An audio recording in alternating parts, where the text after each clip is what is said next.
¿Cómo andan? ¿Todo bien? Me alegro. Les hago una pregunta un poco incómoda, capaz. En algunos casos lo podremos responder y en otros no. ¿Cuál es su mayor miedo? Las víboras. ¿Los qué? Los sapos. A la tormenta. Linda semana tuve. La tormenta eléctrica específicamente. A las víboras. Es un clásico, se ve. Y algo, claro, estas son las respuestas que podemos dar, ¿no? Pero después sin duda que tenemos muchísimos miedos o temores, cosas que justamente nos dan miedo, que no sé si nos animamos a responder en público, ¿no? Muchas cosas que capaz solamente, y capaz hay cosas que ni sabemos que nos dan miedo, que solamente nos damos cuenta que son cosas que nos atemorizan cuando nos enfrentamos a ellas, pero antes de eso, ni idea. No es algo que tengamos en el panorama. Miedo que Jesús me castigue. Miedo que... Bueno, está bien. Tengo miedo, de algo Bueno, en realidad ese miedo creo que en algún momento a todos nos movió para tomar alguna decisión, así que en cierto punto es un buen miedo. Pero, ¿saben que frente a las situaciones malas, a las catástrofes, creo que hace un par de años con la pandemia estamos mucho más acostumbrados a esta palabra que es protocolo, ¿no? ¿Qué es un protocolo? Vamos a ver un poco algo de un protocolo frente al miedo. Pero ¿qué es un protocolo? Para cosas para prevenir, pautas para seguir, me gusta eso. Un protocolo es como una serie de medidas, de actitudes, es una serie de cosas a hacer o medidas a tomar frente a una situación, ¿verdad? Y los protocolos por lo general se ejecutan o se ponen en práctica cuando se necesitan. Pero les podemos preguntar a gente que trabaja con los protocolos de manera diaria, como puede ser la policía, los bomberos, médicos. Esta gente sin duda también tiene una práctica de los protocolos cuando no lo necesitan. Son cosas que, y más me imagino en los casos que no lo necesitan todos los días, son cosas que practican a veces, o simulacros, ¿no? Vieron las películas cuando hay un simulacro de incendio, un simulacro de terremoto, que acá no tenemos, pero bueno, ahí lo que hacen es poner en práctica el protocolo. Bueno, ¿qué pasa si se incendia este edificio? Bueno, ¿cuál es el protocolo a seguir? Acá no sé. El primero, el- Tiene uno como una escalera y bajamos. buenísima la teoría. Pero vieron que esos protocolos se practican de antemano, ¿no? Generalmente para que estas cosas salgan bien cuando se necesitan, se practican de antemano. Frigorífico se practica seguro. O sea, cada 3 meses por ahí se hace sonido de alarma y cosas. Claro. Y ahí sanían todo. Sí, sí. Sí, en las empresas grandes sin duda que tienen estas prácticas de protocolo para tenerlas ahí todo y para que salgan bien en el momento de ponerlos en práctica. Y vamos a ver un poco en el Salmo 27, pueden ir en sus Biblias ahí. El Salmo 27, yo un poco lo veo, lo entiendo como un protocolo que David nos deja, sin duda que lo aplicaba a él, pero que también nos deja para nosotros, cómo actuar frente al miedo. ¿Qué protocolo poner en práctica? ¿Qué hacer cuando uno tiene miedo? Cuando, no solo miedo, sino esa sensación hasta de angustia, ¿no? ¿Cómo?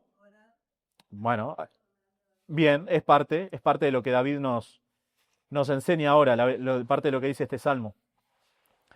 Pero justamente lo que David plantea es frente a las situaciones que nos angustian, que nos apretan, que nos dan miedo, que no sabemos para dónde agarrar.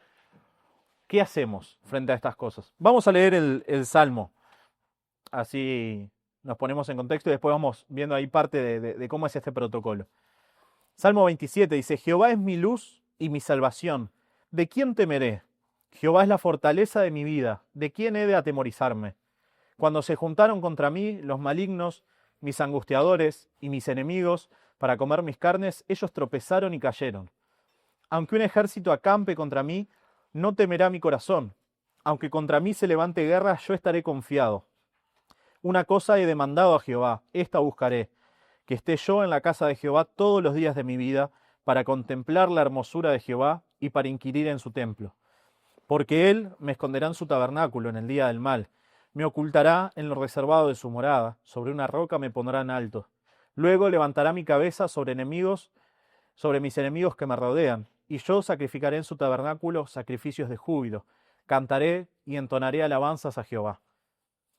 Oye, oh Jehová, mi voz, con que a ti clamo, ten misericordia de mí y respóndeme. Mi corazón ha dicho de ti, buscad mi rostro. Tu rostro buscaré, oh Jehová, no escondas tu rostro de mí. No apartes con ira a tu siervo. Mi ayuda ha sido. No me dejes ni me desampares, Dios de mi salvación. Aunque mi padre y mi madre me dejaran, con todo Jehová me recogerá. Enséñame, oh Jehová, tu camino y guíame por senda de rectitud a causa de mis enemigos. No me entregues a la voluntad de mis enemigos, porque se han levantado contra mí testigos falsos y los que respiran crueldad. Hubiera yo desmayado si no creyese que veré la bondad de Jehová en la tierra de los vivientes. Aguarda a Jehová, esfuérzate y aliéntese tu corazón. Sí, espera a Jehová. Pensemos primero en los primeros 3 versículos que David arranca, por lo menos a mi forma de ver, de atrás para adelante, ¿no? Ya arranca con la conclusión. Nosotros cuando queremos decirle algo a alguien, realmente le explicamos todo lo que pensamos y la conclusión la dejamos para el final. Y David no es la única vez, creo que en varios salmos lo hace, como que tira la conclusión al principio y dice, bueno, yo llegué a esta conclusión, y después se explica el porqué. Y la conclusión que David deja en estos primeros 3 versículos dice, Jehová es mi luz y mi salvación. ¿De quién temeré? Jehová es la fortaleza de mi vida. ¿De quién he de atemorizarme? Cuando se juntaron contra mí los malignos, mis angustiadores y mis enemigos, para comer mis carnes, ellos tropezaron y cayeron. Aunque un ejército acampe contra mí, no temerá mi corazón. Aunque contra mí se levante guerra, yo estaré confiado. David empieza diciendo, bueno, no tengo por qué temer, no tengo por qué tener miedo.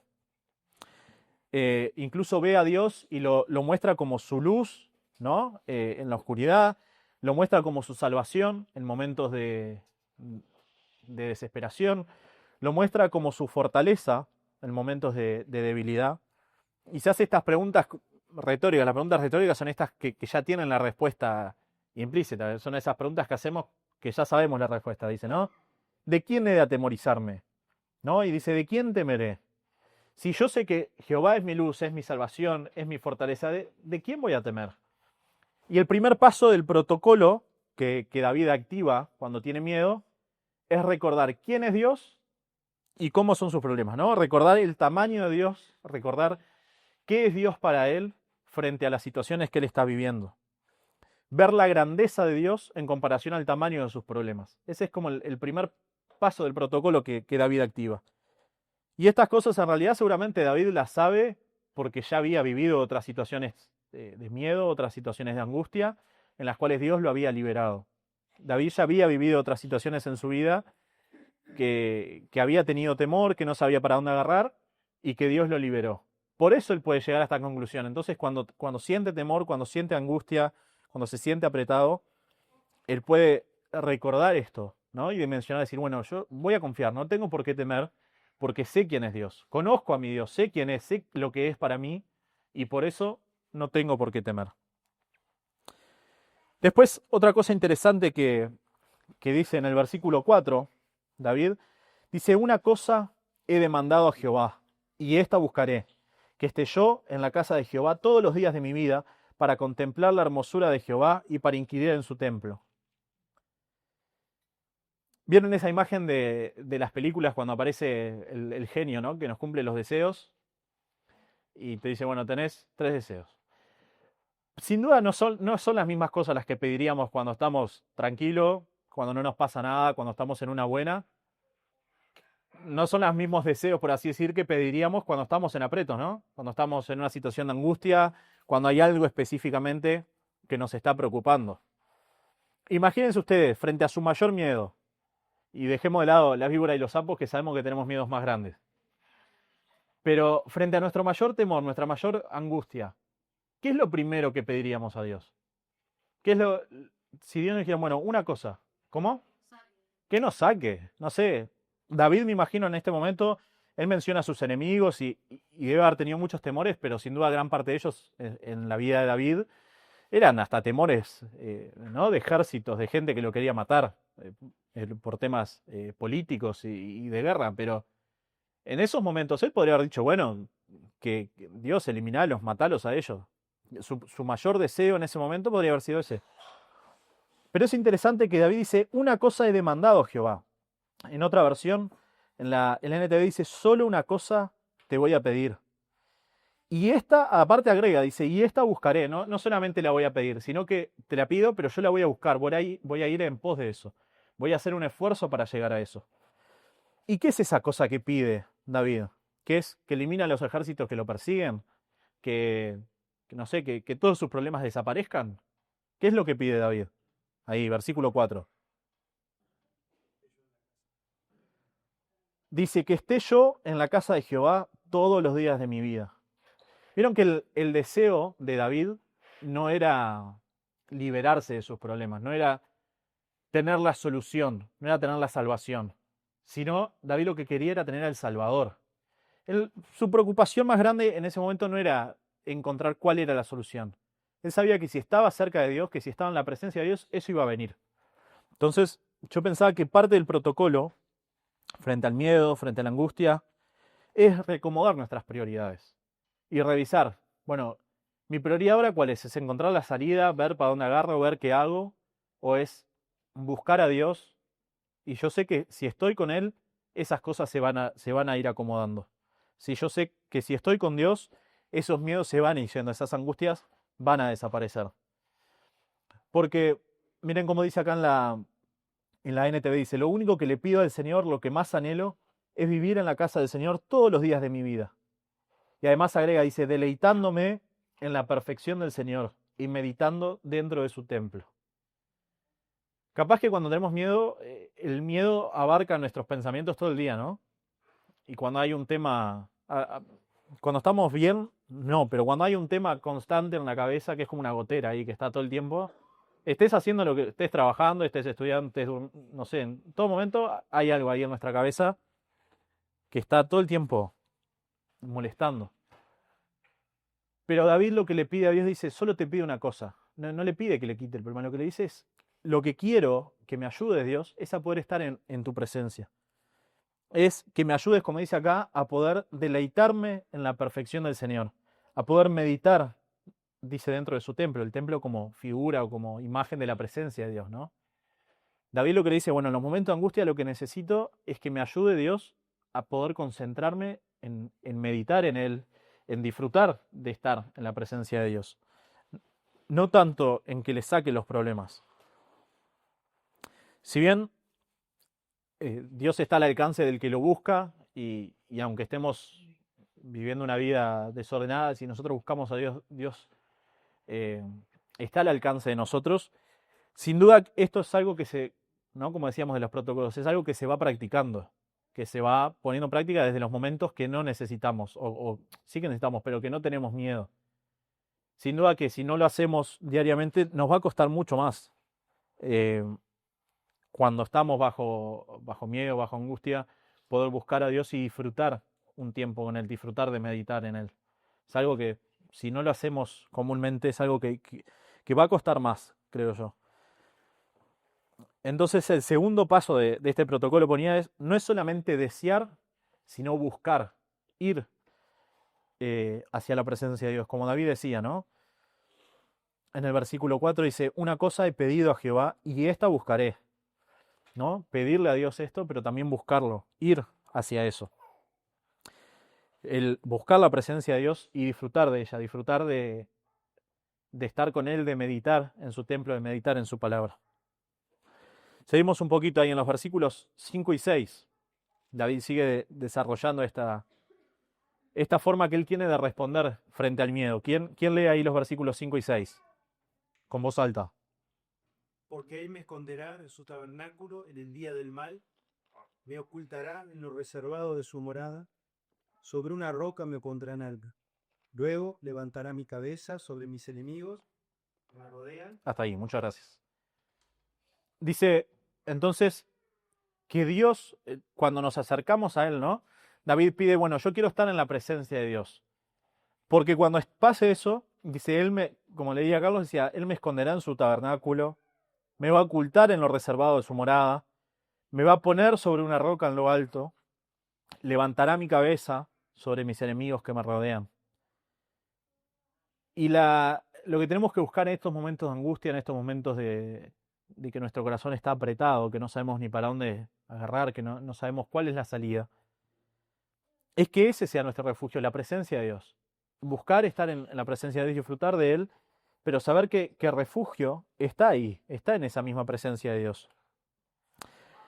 El tabernáculo ahí de lo que habla, como dice, ¿no? En el versículo 5, porque Él me esconderá en su tabernáculo. El tabernáculo era vieron que había hablado David anteriormente del templo, ¿no? Había hablado que su deseo, su anhelo más grande era poder estar en el templo.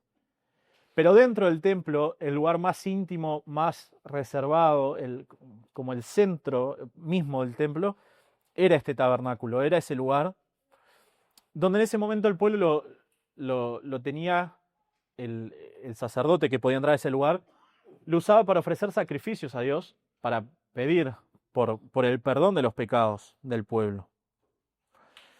Y es interesante porque David dice que Dios lo va a esconder ahí, lo va a usar como una protección. Miren lo que dice en otra versión, me va a ocultar ahí cuando vengan dificultades, me esconderá en su santuario. Y saben que no solamente la presencia de Dios en sí es un refugio para nosotros, sino que hay un hecho puntual de lo que Dios ha hecho por nosotros que tiene que ser un refugio. Para nosotros hoy, el tabernáculo, si lo pensamos así, no significa nada, porque no tenemos un templo como tenían los israelitas en ese momento, y acá en el salón, que le podríamos llamar templo, ni siquiera tenemos un lugar más especial al cual llamarle tabernáculo. Pero la Biblia nos habla de que Jesús mismo es el tabernáculo perfecto, ¿sí? Que Jesús mismo es el sacrificio por el cual nosotros obtenemos perdón. Y también nos habla la Biblia de que nosotros en Jesús somos escondidos, que Dios nos esconde en Jesús. Cuando, lo que decía Chimpa, ¿no? Un miedo que podemos tener es al castigo de Dios. Bueno, la Biblia nos habla de que cuando el castigo de Dios arrase, nosotros vamos a estar escondidos, protegidos en Jesús. Y ahí creo que el mayor miedo que deberíamos tener es ese que decía Chimpa, ¿no? Pero qué lindo saber eso, que cuando estamos escondidos en Jesús, en ese tabernáculo perfecto del que la Biblia nos habla, no hay ningún mal que nos pueda tocar, no porque haya un campo de fuerza, porque a los hijos de Dios no les pase nada, sabemos que nos pasan cosas. Pero el mayor mal de todos, que es la ira de Dios por los pecados de la humanidad, sabemos que de eso ya estamos protegidos, que Dios nos protege de eso dentro de Jesucristo, ¿sí? Y que, miren lo que dice en Colosenses 3:3, vamos rapidito hasta ahí.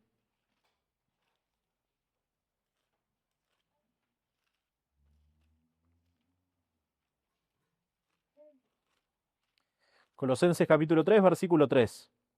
Dice, porque al muerto y vuestra vida, su vida está escondida con Cristo en Dios. Cuando Cristo, vuestra vida se manifieste, entonces vosotros también seréis manifestados con Él en gloria. O sea, vamos a llegar a esa eternidad en gloria junto con Dios, justamente porque nuestra vida está refugiada, está escondida en Cristo y en lo que Cristo hizo por nosotros. Y ese es el mayor refugio que podemos tener, su presencia, refugiarnos en la presencia de Dios, pero específicamente en Jesucristo, en lo que Él hizo por nosotros.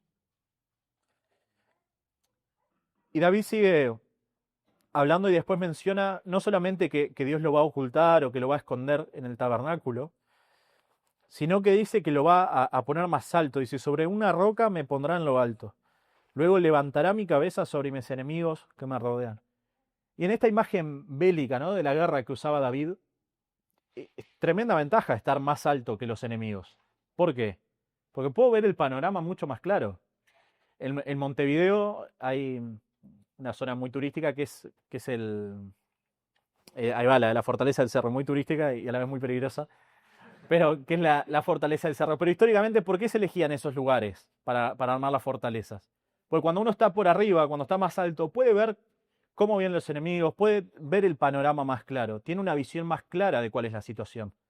Y Dios lo que quiere hacer con nosotros es eso, es levantarnos, es ponernos más alto, no porque seamos superiores, sino lo que quiere hacer Dios es mostrarnos, mirá, vos capaz tenés miedo por esta situación, pero nos lleva a ver los problemas con otra perspectiva, ¿sí?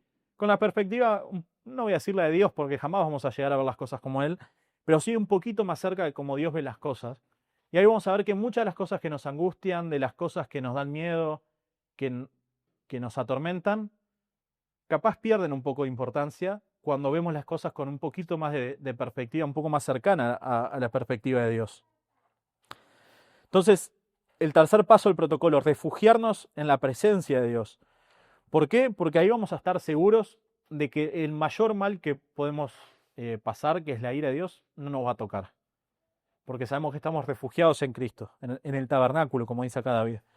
Pero además nos va a dar una perspectiva, si estamos en la presencia de Dios y conviviendo con la forma de pensar de Dios, vamos a tener una perspectiva mucho más clara de cómo son las situaciones realmente y qué cosas nos afectan hasta qué punto, ¿no? De cómo los problemas que capaz para nosotros son gigantes, son enormes, en una perspectiva más cercana a la de Dios.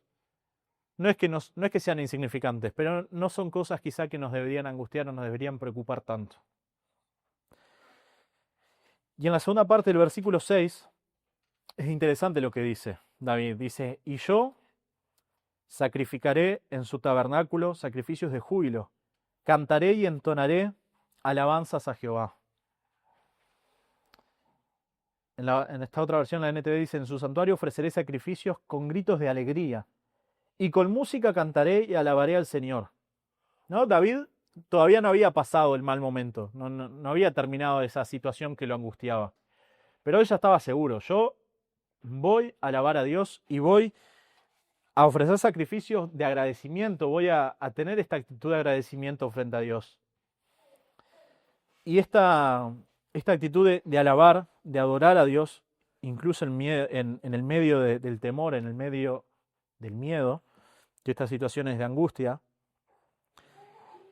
es interesante hacerlo justamente cuando seguimos en estas situaciones, porque una vez que uno ya salió, es más fácil. Igual muchas veces no lo hacemos, ¿no? Pero aún así es más fácil capaz agradecer y alabar a Dios cuando uno ya vio cómo Dios nos libró del mal. Pero cuando uno todavía está metido ahí en plena angustia, en pleno temor, en eso que nos aprieta el corazón, es difícil agradecer a Dios, alabar a Dios. Pero David dice que es parte del protocolo que él tenía, ¿no? Frente al miedo, frente al temor. Él decía, bueno, yo voy a ofrecer sacrificios de júbilo, de alegría y voy a cantar y alabar a Dios.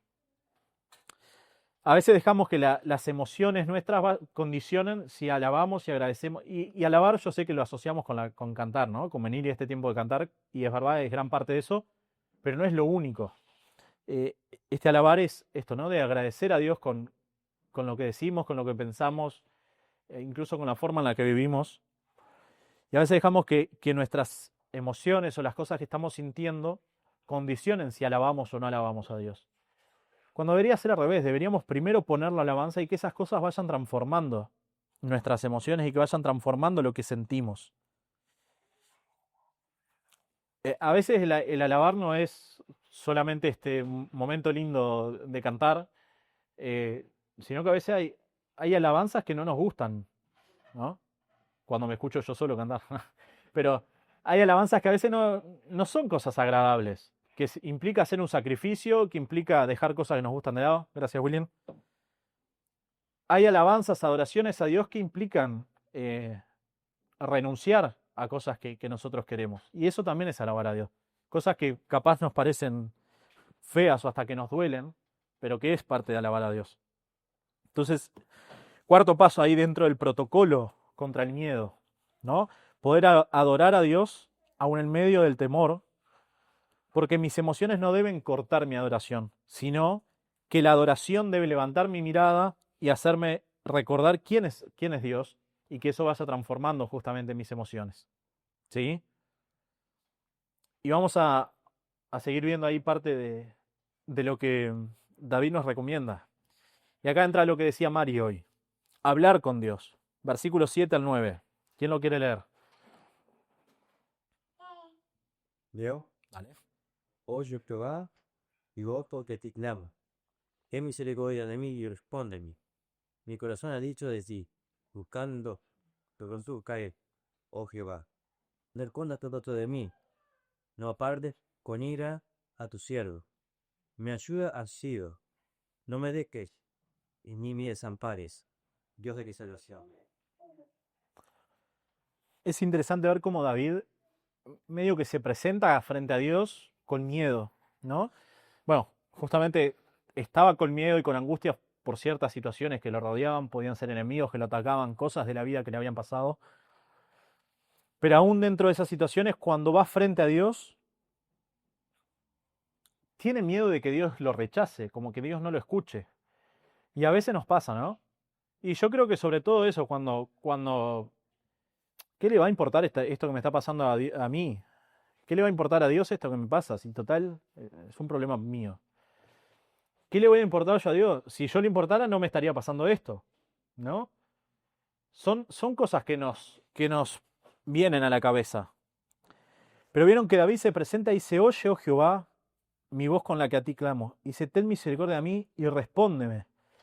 Y después más adelante dice, no escondas tu rostro de mí, no apartes con ira a tu siervo, o sea, no me saques con ira, no me corras al costado. Mi ayuda ha sido, no me dejes ni me desampares, Dios de mi salvación.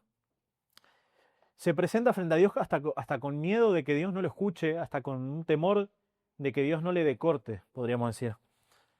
Pero es interesante lo que dice en el versículo 8. Dice, mi corazón ha dicho de ti, buscad mi rostro, tu rostro buscaré, oh Jehová. Miren cómo dice esta otra versión. Cuando dice, mi corazón ha dicho de ti, no entendemos bien a qué se refiere. Acá queda clarísimo, dice, mi corazón te ha oído decir. El corazón de David escuchaba que Dios era el que le decía, ven y conversa conmigo. Y ahí el corazón de David responde, aquí vengo, Señor. Es Dios el que quiere hablar con nosotros en momentos de angustia, en momentos que la estamos pasando mal, en los momentos que ni nosotros entendemos a veces lo que estamos pensando. No son tantas cosas que se nos cruzan por la cabeza que a veces ni nosotros sabemos bien qué es lo que nos pasa. Pero es Dios el que llama a nuestro corazón y, como dice acá la Biblia, busca mi rostro. Es Dios el que golpea nuestro corazón y dice, búscame, habla conmigo, vení a mí. Y a veces tenemos ese miedo, ¿no? ¿Para qué voy a ir a hablar con Dios? Esto es un problema mío y lo tengo que resolver yo. Este es un miedo mío, es algo que me está pasando a mí.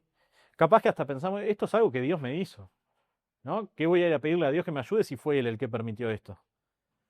Pero es interesante ver cómo David, al haber estado en la presencia de Dios, al estar en intimidad con Él, su corazón está alineado a la voluntad de Dios y su corazón escucha a Dios decirle, no, vení, habla conmigo, buscá mi rostro, buscame a mí. Y aun cuando tengamos el miedo natural a pensar que Dios no nos va a escuchar, a pensar que a Dios no le importa lo que me está pasando, este protocolo y los protocolos tienen eso, a veces tienen capaz pasos o cosas que no entendemos para qué son, ¿no? Decimos, ¿para qué está esto acá en el protocolo? Por algo es. Y bueno, aunque pensemos que capaz no tiene sentido ir a hablar con Dios en algunas situaciones, vayamos y hablemos con Dios, porque Dios es el que quiere que hablemos con Él. Dios es el que quiere que nosotros vayamos a Él cuando estamos cargados, cuando estamos angustiados. Vamos a leer un versículo en el Nuevo Testamento, 1 de Pedro, capítulo 5, versículo 7.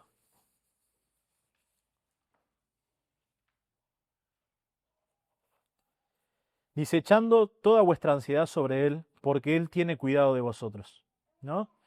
Y acá, esta carta de Pedro dice que nos invita a nosotros a echar, a volcar toda la ansiedad, toda la angustia, todo lo que nos pasa a Dios, porque Dios tiene cuidado de nosotros.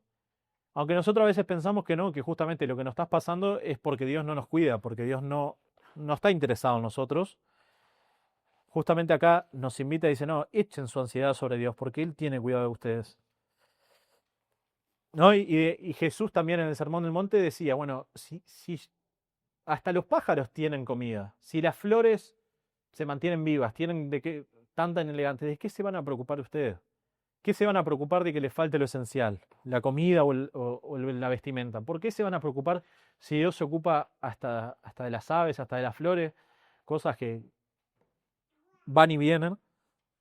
¿Cuánto más se va a ocupar de nosotros? Y ahí Jesús pone ese ejemplo y dice, bueno, si a ustedes, un hijo de ustedes les pide, tiene hambre, ¿no? Y les pide pan, ¿quién de ustedes le va a dar una piedra en lugar de pan? Dice, ¿cuánto más Dios va a ser bueno con ustedes, ¿no? Y nos va a dar lo que necesitamos?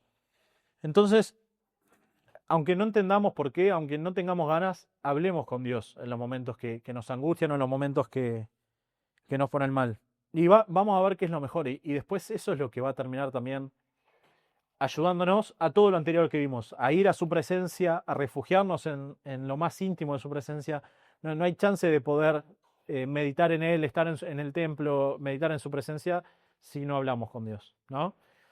Por eso digo que incluso este salmo es interesante, no lo vamos a hacer por tiempo, pero después lo pueden hacer en sus casas, hasta de leerlo al revés, porque los pasos lógicos a seguir yo creo que van desde el final hasta el comienzo. Y nos va llevando una cosa a la otra cuando lo leemos al revés, está interesante. Vamos a continuar, versículo 10, y viene muy de la mano con esto, ¿no? Si sabemos que no nos va a faltar nada, como leíamos, como pensamos recién, en ese pasaje que Jesús dice, ¿no? Si aún ustedes, siendo humanos, teniendo fallas, aman a sus hijos y cuando les piden algo les dan, algo, ¿no? Dentro de lo razonable le dan, ¿cuánto más Dios, que es perfecto, que tiene un amor perfecto, no nos va a amar de esa manera? Y acá David también menciona uno de los miedos y de los temores más comunes del ser humano, que es la soledad. Dice en el versículo 10, dice, aunque mi padre y mi madre me dejaren, con todo Jehová me recogerá. En teoría, yo sé, hay que aclarar tristemente hoy en día que es en teoría, porque no en todos los casos se da, pero en teoría el amor de los padres es el mejor que deberíamos ver, ¿no? Sé, como decimos, que hay casos que no es así. Pero en la teoría el amor de un padre hacia un hijo es un amor que lo da todo. Pero acá David dice, aun si ese amor, que es el más grande que ustedes conocen, falla, el de Dios no va a fallar. Y parte de este protocolo, parte de estos pasos a seguir cuando tenemos miedo es recordar cómo es Dios. Recordar cómo es su amor. ¿Sí? Que no es como nosotros, sino que el amor de Dios va mucho más allá de lo que nosotros entendemos en nuestras cabezas humanas. Y que aún si nosotros no entendemos por qué, sabemos que Dios está actuando por amor a nosotros. ¿Sí? Esto también así como refugiarnos en el tabernáculo lo vemos cumplido en Jesucristo, esto también lo vemos cumplido en Jesucristo. Para nosotros, esta verdad de que Cristo está siempre cerca de nosotros, lo vemos reflejado o lo vemos cumplido. Cuando Jesús, ahí en Juan capítulo 14, vamos rapidito. Miren lo que dice Juan capítulo 14.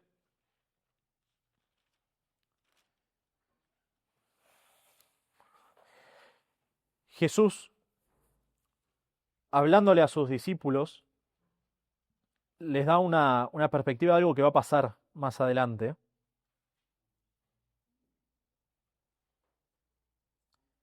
Juan 14, versículo 16, en adelante dice, y yo le pediré al Padre, y Él les dará otro abogado defensor, quien estará con ustedes para siempre. En la Reina Valera dice, y les dará otro consolador, alguien que esté con ustedes, que los acompañe, ¿no? Alguien que nos consuele. Me refiero al Espíritu Santo, quien guía a toda la verdad. El mundo no puede recibirlo porque no lo busca ni lo reconoce, pero ustedes sí lo conocen porque ahora Él vive con ustedes y después estará en ustedes. No los abandonaré como a huérfanos, vendré a ustedes. Y Jesús, cuando estuvo en la tierra, dijo que Él le iba a pedir al Padre que mande al Espíritu Santo para que esté con nosotros para varias cosas. Una de ellas era para recordarnos las verdades que Jesús había enseñado, pero creo que una de las más interesantes es esta verdad de que el Espíritu Santo es un consolador, es alguien que está con nosotros, que nos acompaña en estos momentos de angustia, en estos momentos de miedo.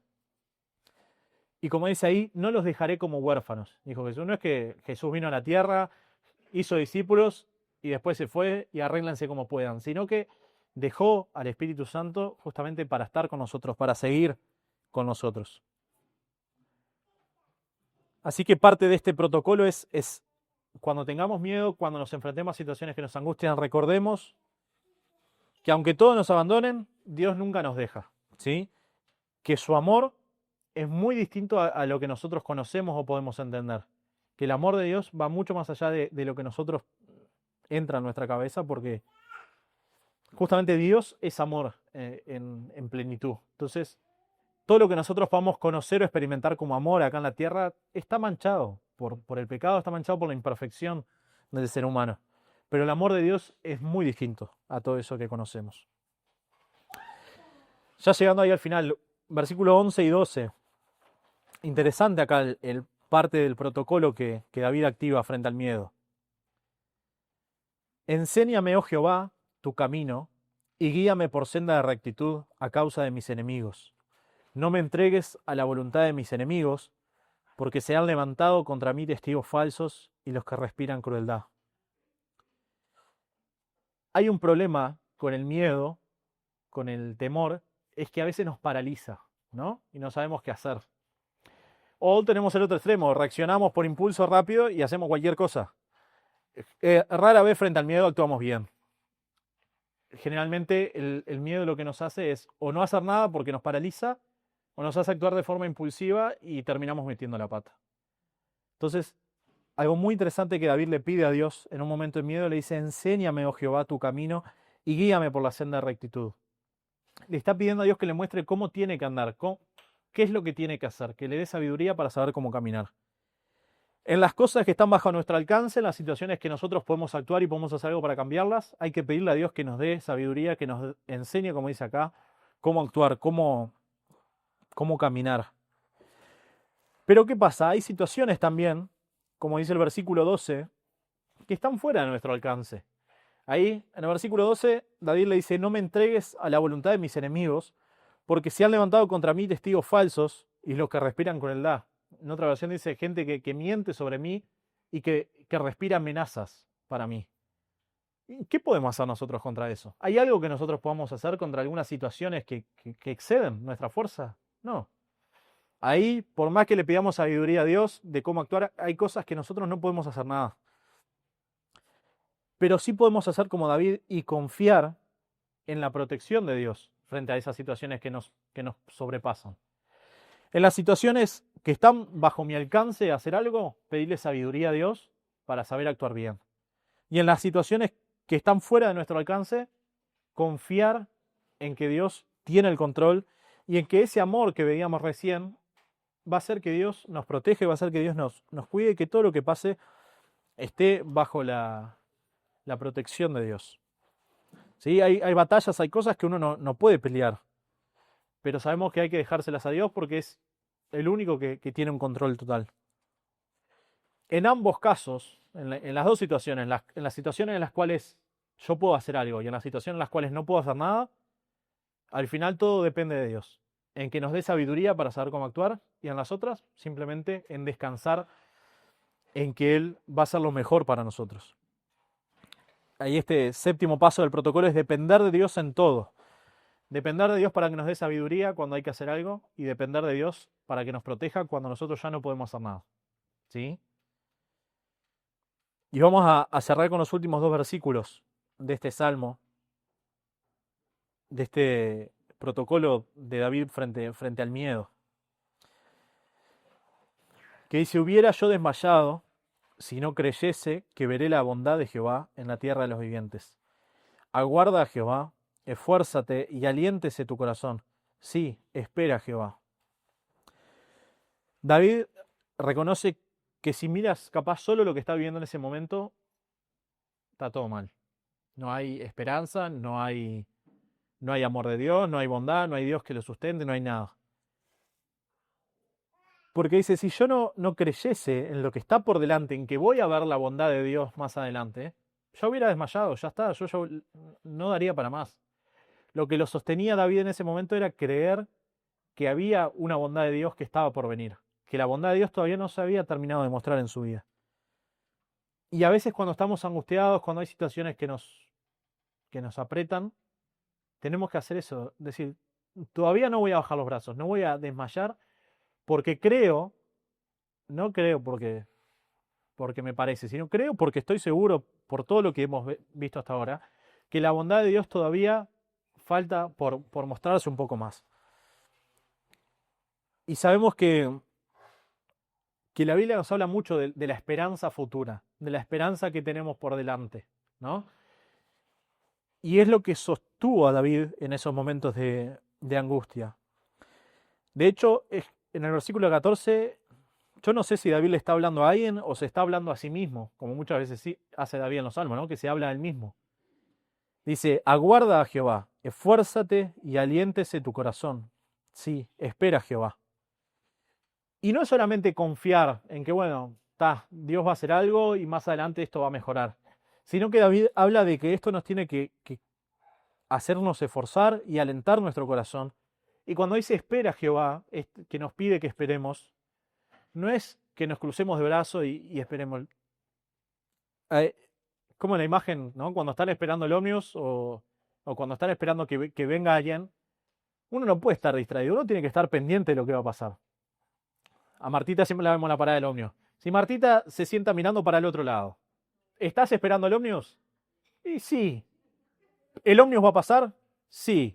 Pero vos no lo vas a ver. Y entonces nosotros tenemos que hacer así. Cuando nosotros esperamos en Dios, tenemos que estar expectantes, pendientes de lo que Dios va a hacer. Porque capaz nosotros podemos saber que Dios va a hacer algo y Dios lo va a hacer. Y capaz a veces Dios nos libró de eso que nos angustia, nos libró de lo que nos estaba atormentando, pero nosotros no lo vimos. Desapareció el problema que tenía y no nos damos cuenta que fue Dios. Y a veces las cosas pasan y Dios hace que pasen, pero como nosotros no las estamos esperando, no nos damos cuenta que fue la mano de Dios. Entonces, cuando David dice, ¿no? Cree en que algo va a pasar. Hubiera yo desmayado si yo no creyese en que veré la bondad de Dios. Creamos en que vamos a ver la bondad de Dios. Pero esperalo, está pendiente de eso, aguardá eso, como dice ahí.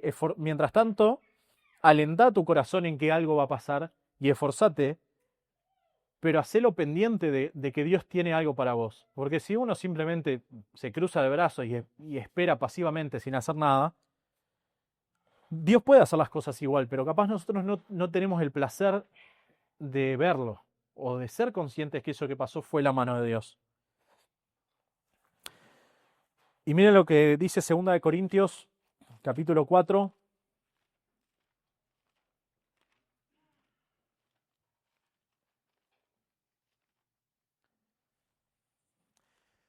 Segunda de Corintios, capítulo 4, versículo 16. Dice, de manera que nosotros, perdón, 17. no, bueno, anoté mal, pero por suerte tengo el versículo escrito. Dice, aunque nuestro cuerpo se va desgastando, nuestro espíritu se renueva cada día, pues nuestras dificultades actuales son pequeñas y no duran mucho tiempo. Sin embargo, nos producen una gloria eterna de mucho más peso. Dice, no ponemos la vista en lo que se ve, sino en lo que no se ve. Acá tenemos problemas, tenemos tristezas, tenemos angustia, cosas que nos preocupan.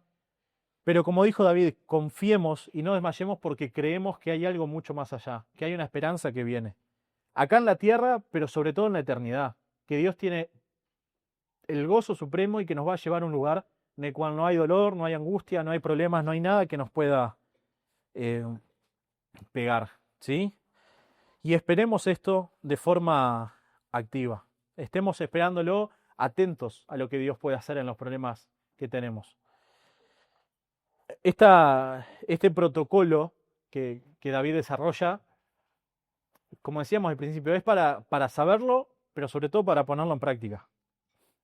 Hay una anécdota con Agus cuando estábamos en la luna de miel, nos quedamos en una cabaña que tenía como un balcón que daba al lago y a veces salíamos a comer afuera, ahí en el balconcito que estaba lindo y con la vista y todo. Y una vez salimos con un pedazo de carne que habíamos hecho al horno y nos empezaron a rodear avispas ¿qué tendrán que ver las avispas con el almuerzo? Después nos enteramos, paréntesis, que eran avispas carroñeras que comían carne. Me parece una película de terror, pero había.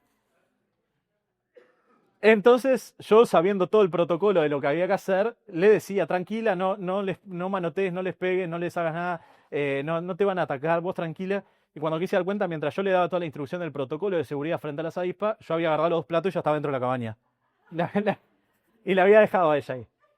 El protocolo de acción yo lo sabía clarísimo, pero no lo apliqué. Yo le decía a ella todo lo que tenía que hacer para que las avispas no la ataquen, pero yo ya me había ido. Pero a veces con las cosas que nos atemorizan y con lo que nos angustia somos así. Sabemos, como decía Mari, ¿sabemos que tenemos que orar? Claro que sabemos. ¿Sabemos que tenemos que meditar en la palabra de Dios? Claro que sabemos. ¿Sabemos que tenemos que buscar la presencia de Dios en angustia cuando estamos angustiados? Claro que lo sabemos. ¿Sabemos que tenemos que esperar en Dios y que algo mejor va a venir y que Dios tiene una esperanza para nosotros? Obvio que lo sabemos. Pero estos protocolos tenemos que ponerlos en práctica cuando estamos angustiados, sin duda, cuando estamos con algo que nos atemoriza, pero también desde antes, para que cuando llegue el momento, nuestro corazón actúe y haga esto de forma natural. ¿Sí? El protocolo no es solamente teoría, es algo para entrenarlo, para tenerlo aceitado. Y que se lo practicamos hoy, cuando la angustia llegue, cuando los problemas lleguen, cuando las cosas que nos apretan lleguen, no vamos a estar paralizados, ¿sí? Sino que ya naturalmente vamos a saber qué es lo que tenemos que hacer. Así que los invito después a repasar este salmo y seguir pensando en tantas cosas ahí que David deja para pensar. Y cada uno de estos puntos daría para profundizar mucho más, pero bueno, eso ya es deber de ustedes. ¿Sí? Teo, ¿podés orar para terminar?